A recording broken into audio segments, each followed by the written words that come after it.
Bakit pinigil ng mga anghel ang apat na hangin ng mundo?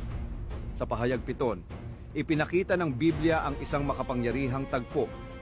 Apat na anghel ang nakatayo sa apat na sulok ng mundo. Pinipigilan ang hangin. Walang hanging umiihip sa lupa o sa dagat.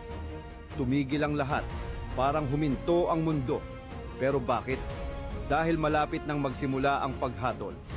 Ngunit nag-utos ang Diyos, huwag ninyong pinsalain ang dagat o ang mga punong kahoy hanggat hindi pa natatatakan ng aking mga tao. Bago dumating ang anumang kapahamakan, tiniyak ng Diyos na ang kanyang mga tao ay natatakan, protektado, pinili at kilala. Hindi pinigil ng mga anghel ang hangin dahil sa takot, kundi dahil sa awa. Kahit sa gitna ng paghatol, inuuna ng Diyos ang kanyang mga tao. Nagpoprotekta siya bago niya payagan ang pagyanig. Kaya kapag humihip na ang hangin ng paghatol, ang mga sa kanya ay natatakan na ng kanyang pangalan. Kung naniniwala kang ang awa ng Diyos ang pumipigil sa bagyo alang-alang sa kanyang mga tao, i-type ang Amen at ipahayag, Panginoon, tatakan mo ako bilang iyo.